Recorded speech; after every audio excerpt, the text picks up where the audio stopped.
My name's Simon Lasky, and I'm one of the all-night jazz hosts on WUSF 89.7 FM. Today I'm delighted to be at home with another giant of the music. I'm at home with Bob Mintzer. Welcome, Bob. How are you? I'm fine, Simon. Good to be talking to you. Thank you so much for giving us some of your time. A huge career, Bob, that spans so many different projects and enterprises, and I want to try and touch on as much of it as we can. But I want to start with this. I've got some of your CDs behind me. Some of these are my personal collection, some are from the radio station. I came out of the radio station yesterday with armfuls of your CDs. And the volume of work that you and your generation have done, I wonder if you can talk about it a bit. I was, researching you, and I mean, Herbie. I know Herbie and Chick and Keith Jarrett, and they're older than you. But it feels to me that people who came up in the 60s and the 70s, there's a volume of work which they produce, which has us, my generation and younger folks, just kind of marveling at it, really. And can you talk about the volume of work, your work ethic, but also maybe a bit socio-political in terms of the distractions today that an artist like yourself would have with Instagram and social media and all the other things that are pulling on them? Can you talk a little bit about that? Yeah, sure. Well, I have to say, I mean, I was extremely fortunate in my earlier career to have had opportunities to make recordings. And it all started basically from very early on when I was in high school, having a friend who was an aspiring recording engineer, and he wanted to learn how to record music. I, of course, wanted to learn how to get my music recorded. So we had this very symbiotic relationship, and I would gather some players together and go over to his basement, and he would record us.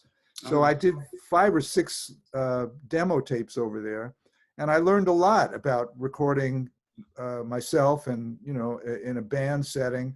And the final demo tape actually was the vehicle for me procuring my first record deal with a company in Japan called Canyon Records. So 1979-80, I made 2 records for them. Right. And it was, that's where it started, And then shortly thereafter, I started a big band in New York.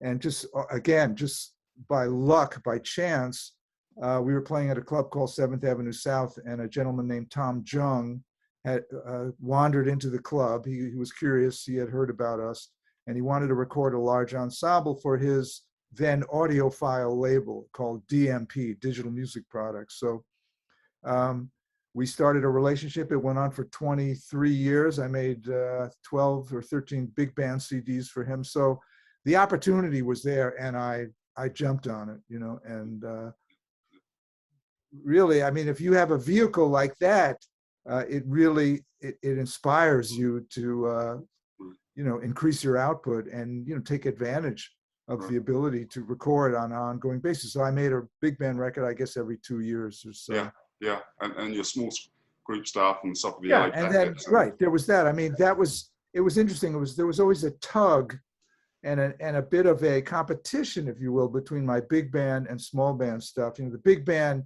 kind of made more noise. I mean, literally and figuratively. People knew me from that. But the small group stuff was something I was very interested in. So it frequently took a back seat to the big band stuff. But I mean, again, I met people in the business that afforded me the opportunity to record things. I mean, I did that Twin Tenors project with Michael Brecker. I did, I don't know, 9 or 10 small group CDs at least, in there, something like that.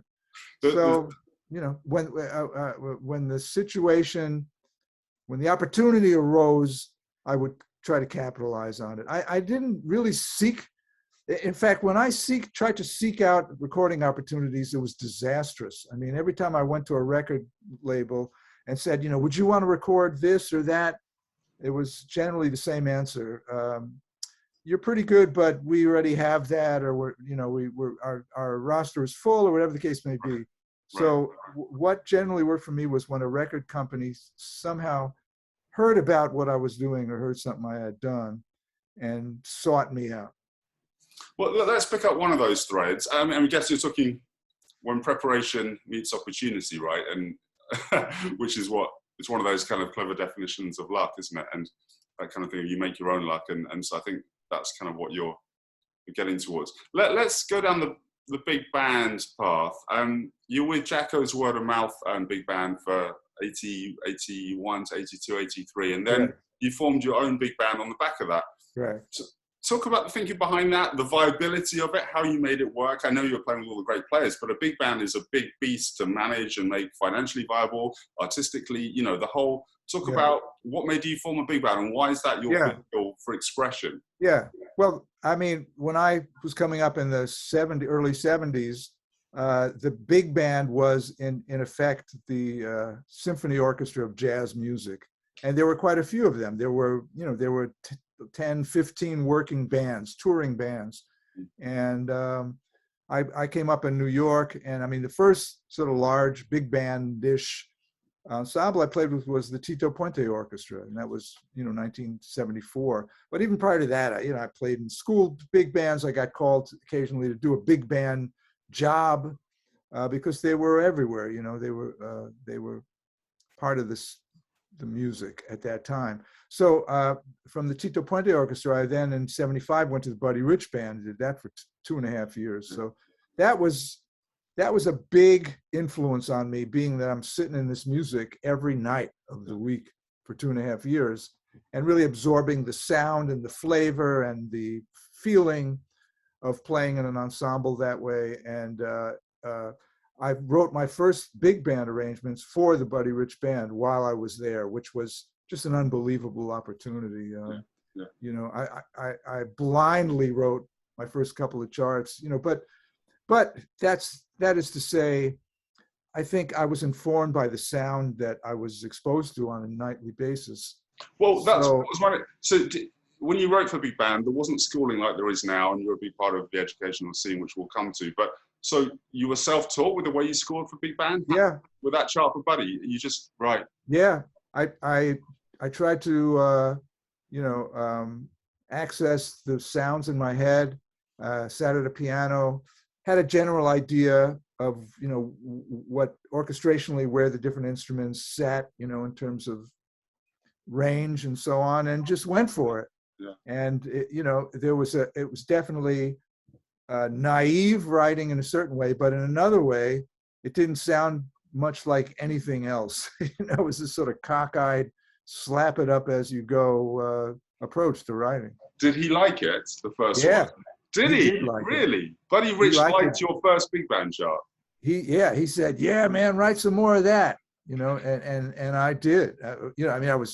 I was relieved and thrilled that he liked what I wrote initially. What about your writing at that time was different, and what did he like about it that made him say, right? For Buddy, Buddy's band, I prior up to that point and prior was, I think, the writers that wrote for him figured he wanted to hear, something like straight ahead swing, sort of, faux Latinish, but things that are sort of coming out of the tradition.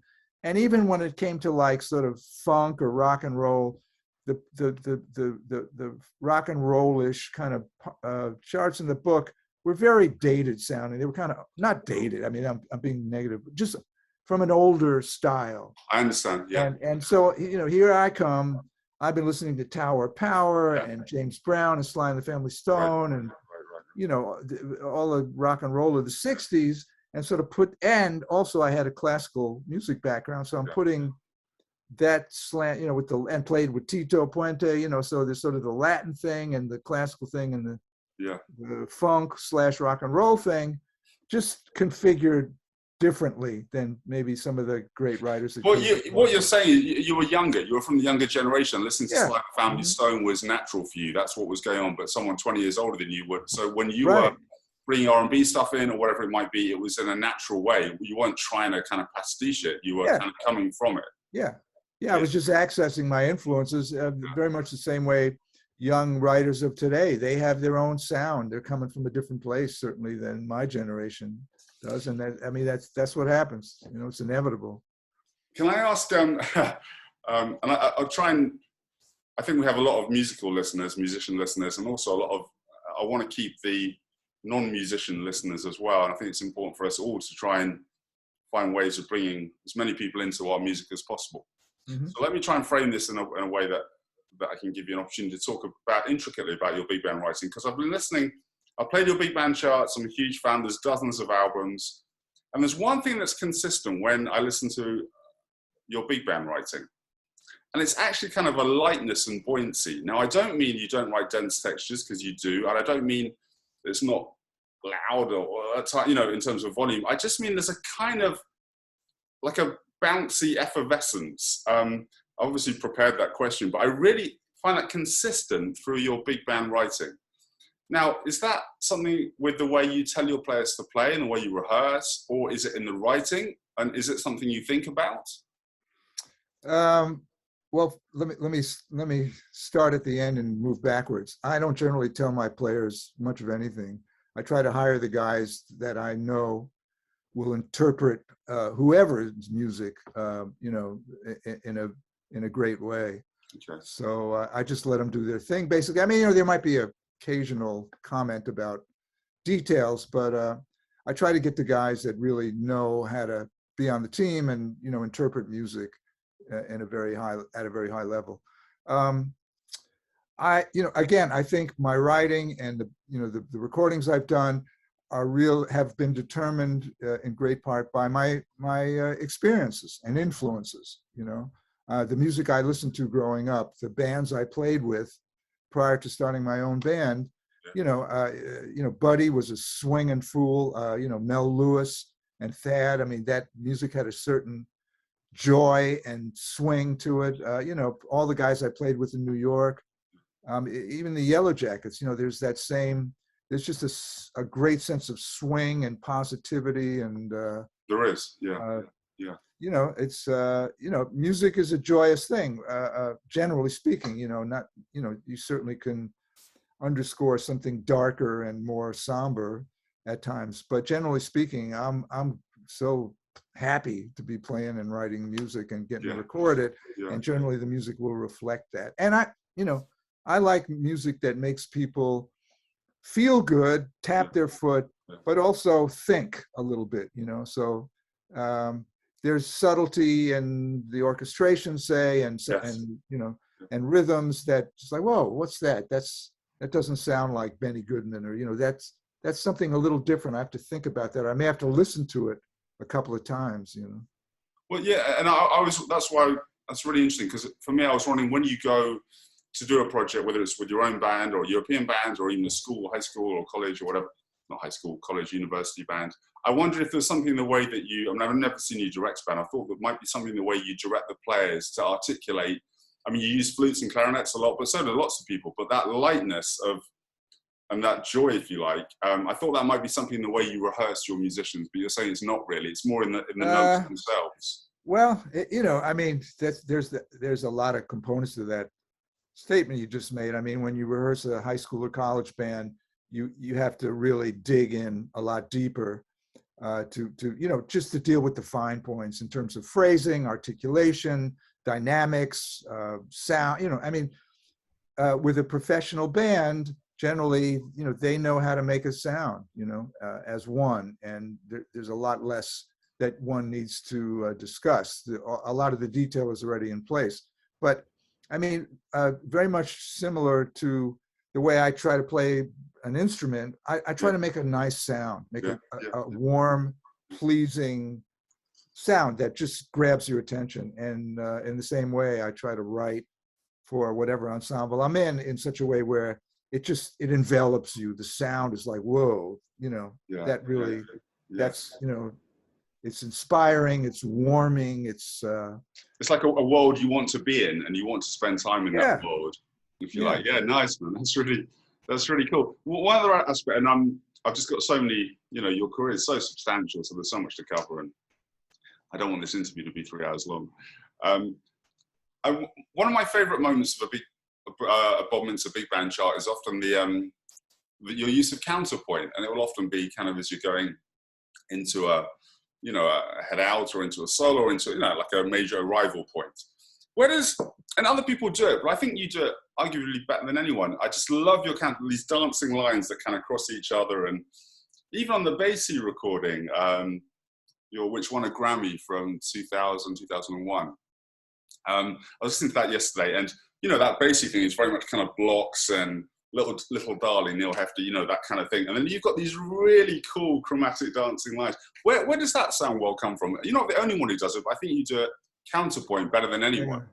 It comes from, again, all my experience, playing classical music, playing chamber music, playing in symphony orchestras, listening to every kind of music imaginable.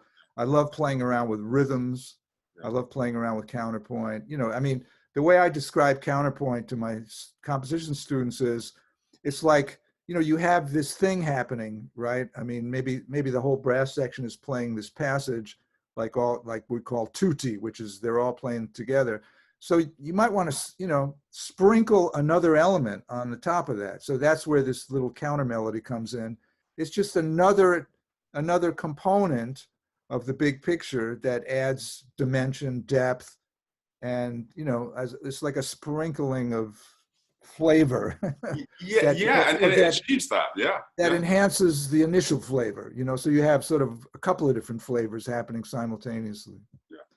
And when you're doing the flavors, the counterpoint, how much? John Hollenbeck said something, I think, on a Zoom chat, and I think you were on the chat, or if you weren't, you were nearby.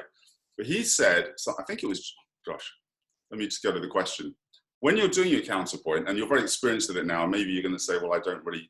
How much attention do you pay to the vertical moments, or are you really thinking linearly and you just want to get the line? And if there's a moment here that doesn't quite work, are you concerned about that or not? You have to look at both, really.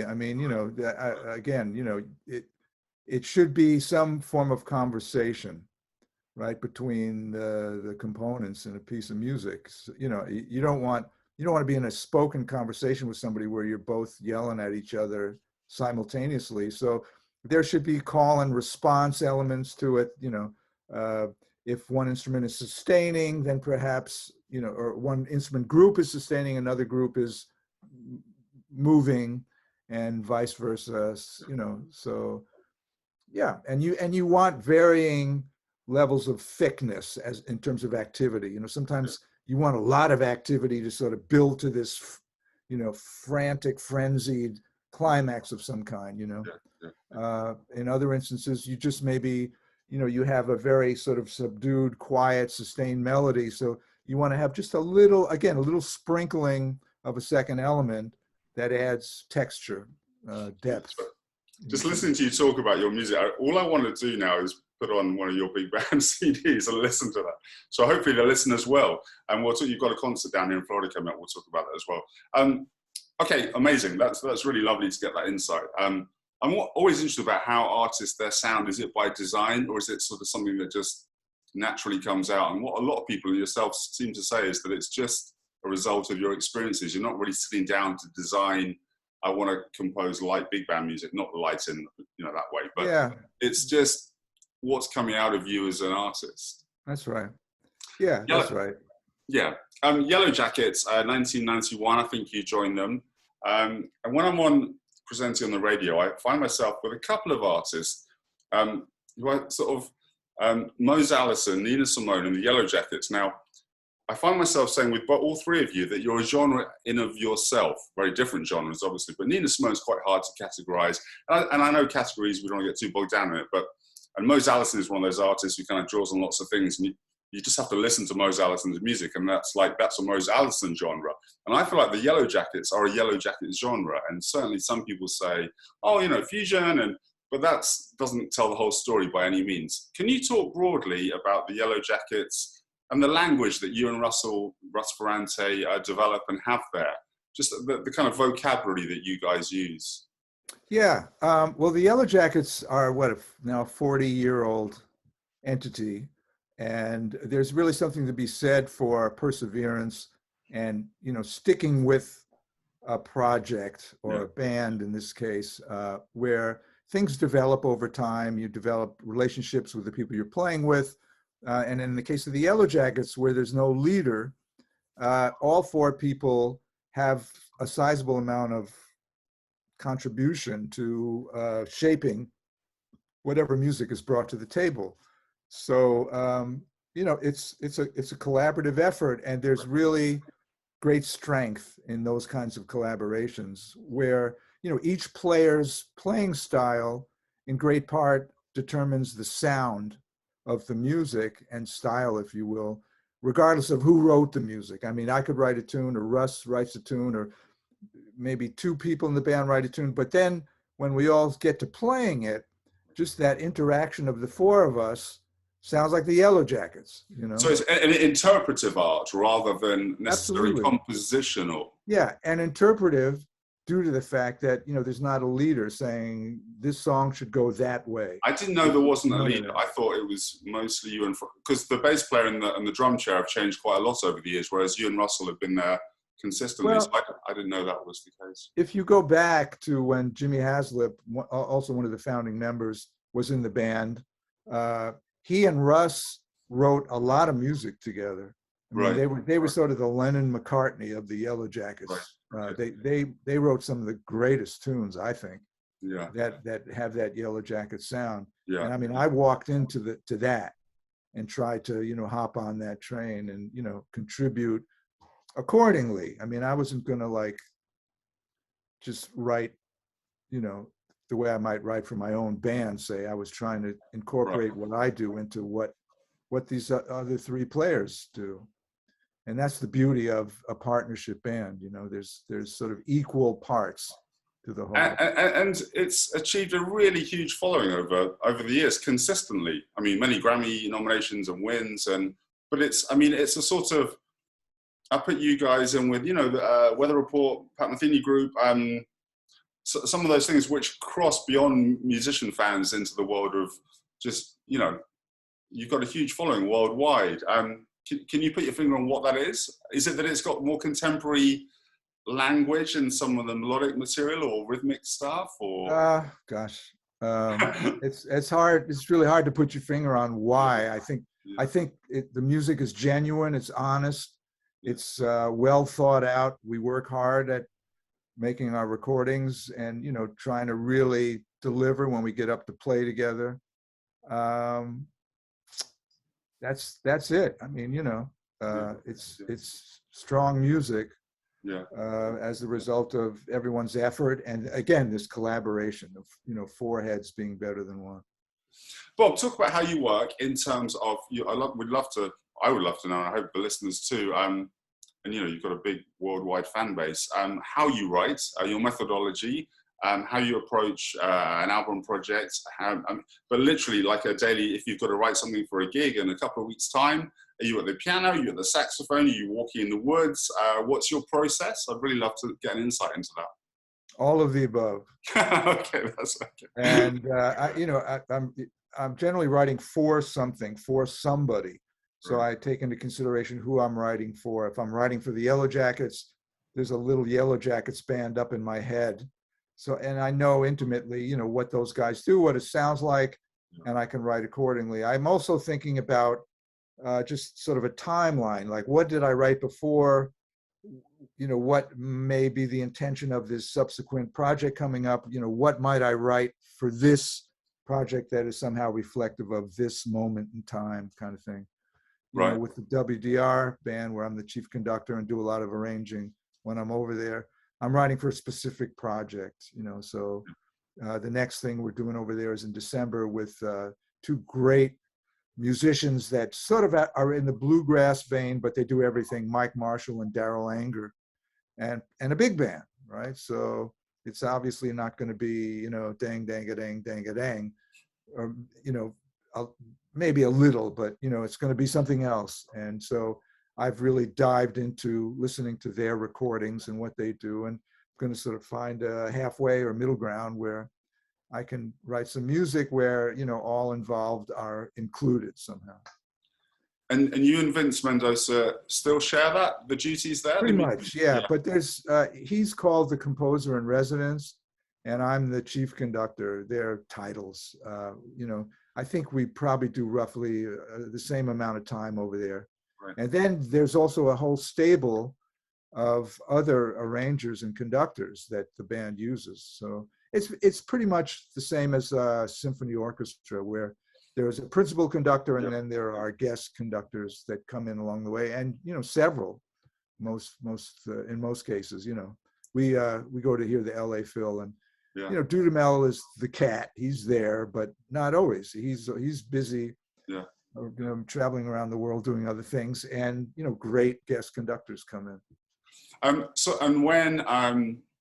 I know you work with Vince Mendoza alongside him in different contexts and with your teaching work as well. So when there's a bluegrass project, is that decided by the management of the WDR, or did you bring that to the table, or is it a very democratic kind of the ensemble votes? Like I think the London Symphony Orchestra will vote on projects and conduct. Yeah, it is democratic. It's there's a sort of a head producer. There's a sort of another producer that I work with over there named Michael Brecker. And, we engage in discussion. I have, they may have an idea, they run it by me. Either I'm interested or I'm not. I have ideas that I run by them. The band also, is in on this conversation, and they have ideas. Yeah. So it's very much a discussion, that's what I like. I like democracy in any sort of musical activity, where everyone feels like they're an equal participant. I think the best musical result will ensue when that's the configuration.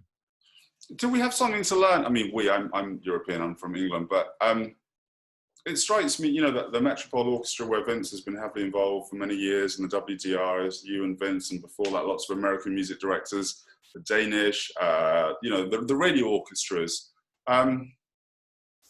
We haven't got that here. Is that something that we should, I don't want to say should, just talk a bit about that. I don't want to give you an answer. Yeah, we might sort of digress into political conversation if we were to broach that subject. But generally speaking, the countries in Europe I work in are far more supportive from governmental support of the arts, and the arts are a more integral part of daily life in other places other than the U.S. I mean, they're not to say that there is an artistic activity here, but it doesn't have the predominance, say, of a country like Germany, parts of Scandinavia. I mean, that's been my experience. Somebody else might beg to differ. But have you ever worked with the BBC Big Band? Have you ever worked? I've not, but I'm aware of them. I've done stuff in the UK with big bands, but not with that one. Yeah. I'm kind of talking quickly because I'm excited, and there's just so much. It's lovely to hear you talk about your life and work. And this is maybe one you haven't been asked before, so forgive me. But I was talking with a tenor saxophonist friend of mine back in the UK, and I said I was interviewing you, and he was, oh, that's great. We got talking. I don't know how important Judaism is for you, but I know that was your background. I'm Jewish myself. Here's my question: 60s tenor players, Mike Brecker, Bob Mintzer, Bob Berg, Steve Grossman, John Zorn, Eddie Daniels. What was going on? Is that a coincidence? Would you mind talking about that? I mean, I'm not sure how Jewish, in terms of practicing you guys are, but there's certainly something there. It's a good question. I don't know the answer to. I think it's part coincidence. Yeah, I don't know. I mean, did everyone go to tenor sax for their bar mitzvah? Do you know what I mean? Like it kind of. No, actually, I played clarinet at my bar mitzvah. Okay. Guitar at my bar mitzvah too. Okay. I mean, look, there are people from every background that play that become really engrossed in music. Again, we could sort of go into a political conversation about what ethnic groups or what economic strata has the most exposure to music when they're young, and generally people of means may have more resources in that regard, but I'm not really sure. I don't think in those terms. I don't know. I mean, all I can tell you is I loved by chance right. I was a rock and roll guitar player, and I did hear jazz. I mean, and I was interested in virtually every kind of music there was, but I was over a drummer's house in high school, and he had a John Coltrane record, and that changed my life, you know. Yeah. And Yeah. that had nothing to do with other Jewish saxophone players. It was just the fact. It was just chance. I heard this thing, it was like, holy cow, I got to check this out, you know. And I was gone, and I was, you know, I wanted to be a saxophone player. And then there was another event we had in the New York area, something called Jazzmobile, and they would send, you know, jazz groups to the high schools. They also play. There was actually a Jazzmobile, which was this trailer, you know, Oh, dragged by a truck into a neighborhood and set up, and it was like a stage, and there'd be music. You know, I did those gigs too. But they sent a group to my high school, and you know, Harold Land was playing tenor saxophone. It was like, man, I want to do that. right. Yeah. You know, so those were the experiences that connected me to playing the tenor saxophone, you know. It's just funny because it wasn't even that, you know, the names I listed, they're tenor players predominantly. You play, you know, bass clarinet and everything, but yeah, it's just interesting. Talk about your relationships, Bob. In terms of, I know there's many throughout your career who have been really important to you, and I didn't want to start with, you know, what was Jaco like? Because I think a lot of people have asked you that, and there's a lot, and Jaco it's great to talk about Jaco, but I wanted to a bit more broadly. But I feel your relationship with Peter Erskine, with Jaco, with Mike Brecker. Can you talk about some of the important musical characters in your life? Yeah, well, my senior year of high school, which would have been 1969 into 70, I was fortunate to get a scholarship to this arts high school in Michigan called Interlochen Arts Academy. Yeah. And I went there, and it too was a game changer, you know, just to be around highly dedicated artists and musicians on a daily basis was hugely educational and inspiring. And Peter Erskine happened to be a student there at the time. I was 16 when I arrived, and he was 14. And he played drums in the school big band, and it was striking. I mean, I had never played with such a good drummer before that. And we struck up a friendship that's lasted for 50 years. And, you know, we've played on each other's projects, and we played with Jaco together, and we've done all sorts of things. We now teach together at the University of Southern California. And and he's, you know, as we all know, a fantastic musician.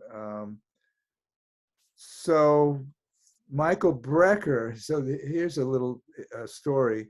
I lived on 21st Street in a loft back in the 70s, and I was playing on the Buddy Rich band, and I had some friends that lived down the street in another loft, and I used to go over there. I was a drummer and a trumpet player, drummer named Bob Jospe, a trumpeter named John Dirth, and I just go over there and take my horn, and we would jam, you know, just drums and saxophone and trumpet, and we had a great time. So anyway, unbeknownst to me, they were friends with Michael Brecker, and he had come back from a gig somewhere in the Midwest and wanted to play, so he would stop by there occasionally, and he came in and played, and I had never heard him play. I heard him on recordings, but I had never heard him play up close, and it just kind of wigged me out. You know, it's a little bit like a deer in the headlights, you know. It's just like, it's like, oh my God. Can you put your finger on what it was about his playing that really? Yeah, it was brilliant. It was powerful, dynamic, brilliant, evolved, virtuosic, you know, big sound, millions of notes, stuff that was really all kind of a mystery to me at that juncture. I mean, I was working on it, you know, and eventually, you know, got to a point where I felt like I could work next to Michael Brecker and not have to be Michael Brecker. I could just be myself. I didn't have to outnote him, which would be a fool's errand anyway. And, you know, but at that point, I don't know, I was 21 years old, 22.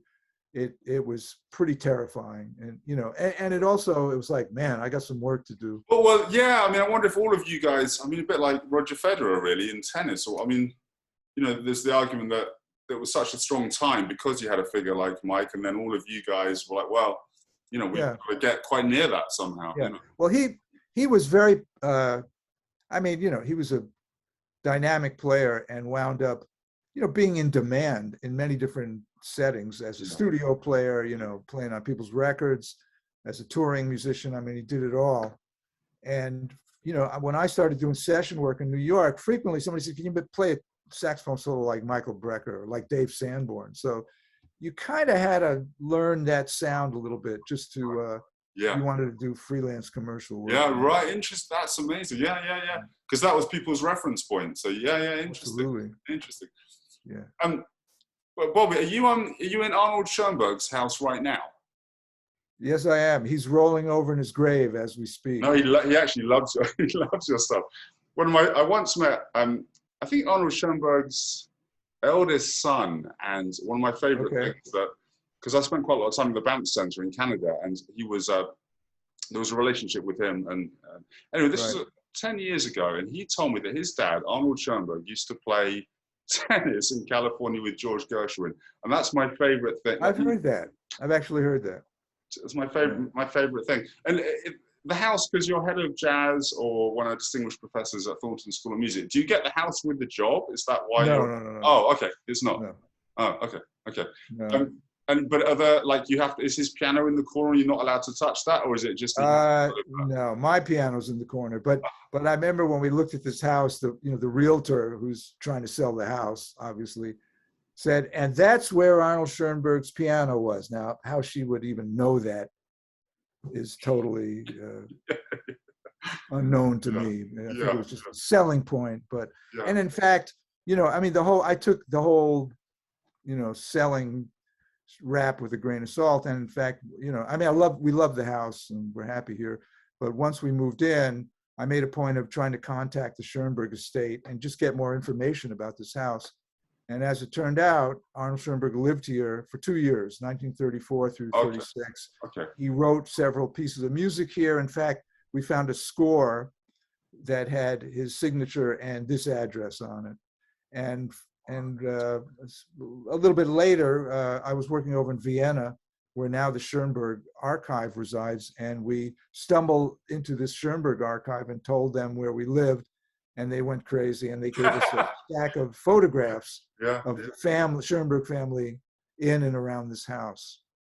That's pretty cool. That's really cool. And I love this idea of a realtor, maybe not knowing who you were and that your life and work was in music, telling you about Arnold Schoenberg, because I would imagine that there's many people who wouldn't have meant anything to them at all. Yeah, so that's an interesting story as well. I mean, we were looking at houses in 2008, 2009. This was sort of right at the beginning of the whole economic downturn. Yet, nice houses that were fairly priced were being snapped up by people with money. So we were outbid on a lot of different houses. But the realtor that was showing this house was German and, somewhat cultured, and knew exactly who Arnold Schoenberg was. But most of the people that were looking at this house had no idea who Arnold Schoenberg was. So we walk in and we're like jumping up and down going, Arnold Schoenberg lived here, really? And she looked at us, through squinted eyes and said, you know who Arnold Schoenberg is? And we said, yeah, doesn't anybody? Doesn't everybody?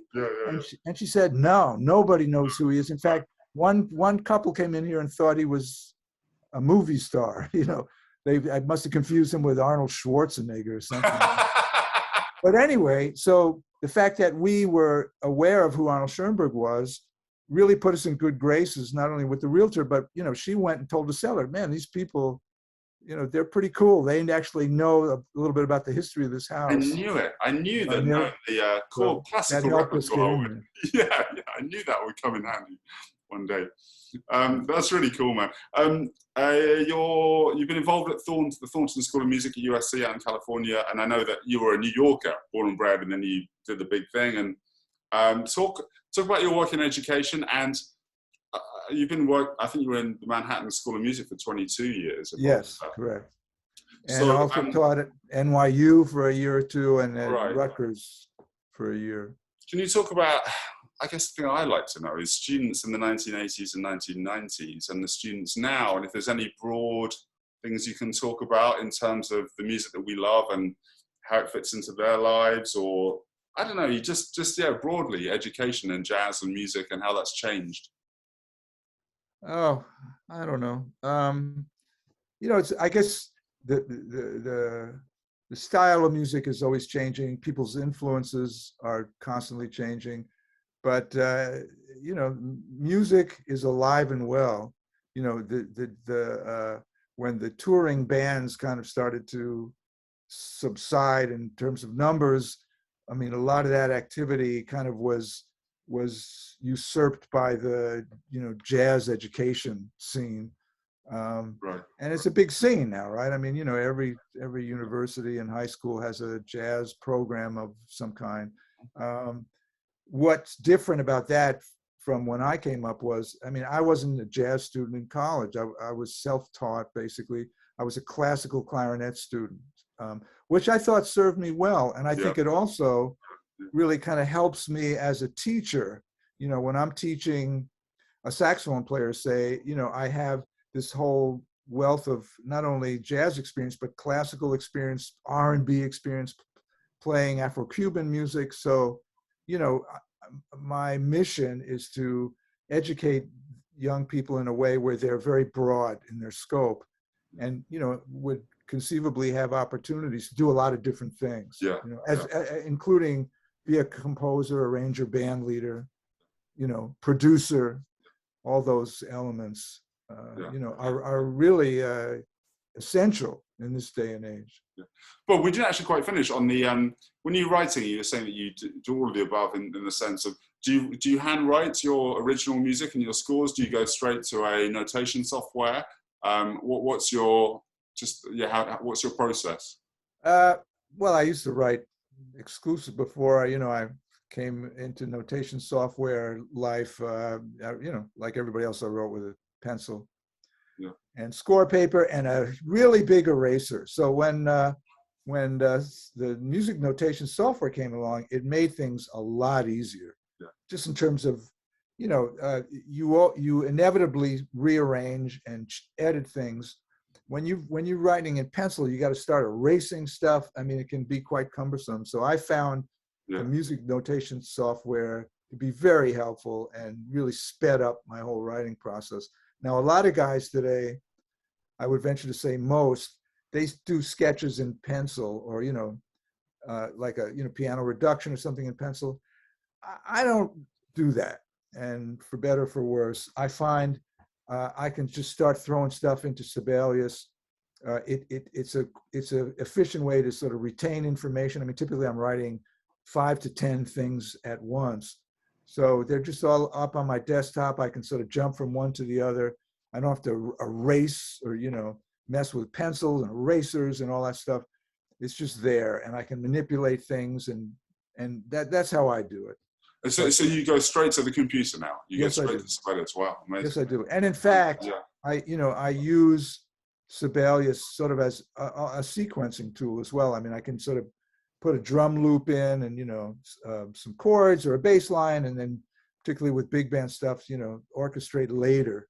You know, I do a sketch where I'll put the melody lines and the rhythm section stuff in first, and then go back and start to orchestrate later. It's really interesting, man. Thank you for sharing that with us. I really appreciate that. The Yellowjacket, and one of the reasons I reached out to you was, firstly, I've been wanting to talk to you for a while in this series, and secondly is that we're now towards the end of August, and on October the 3rd, the Yellowjackets you're in Largo, I think? That's correct. Which is in Central Florida, and I'm very much hoping to be there. So, are you touring? What's the plan? And with COVID and stuff, and how's that shaping up in terms of your plans? Boy, we're treading carefully. There's a lot of questions. We dipped a little toe in the water this summer. We played one date in Aspen, Colorado in July. We're going to actually get together, rehearse a little bit this weekend for a upcoming recording. We're playing a new Yellowjackets recording. Yeah, new Yellowjackets. Wow. Probably record towards the end of the year. Because I mean, this is I think one of my favorite Yellowjackets CDs ever. Luciana Souza.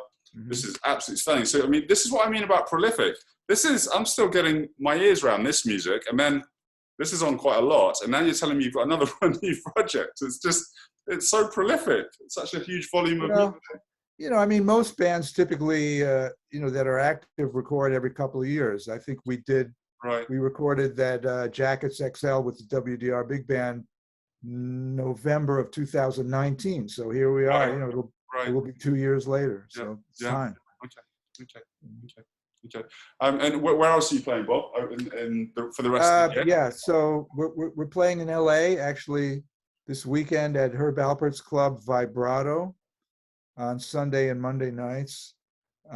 Again, we've dipped our middle toe in this time. There's still some concern about health issues and the way people behave. We don't want, crowds of people unmasked, potentially spreading any cooties. So, we're trying to be prudent and careful with all this, because this thing is no joke, No.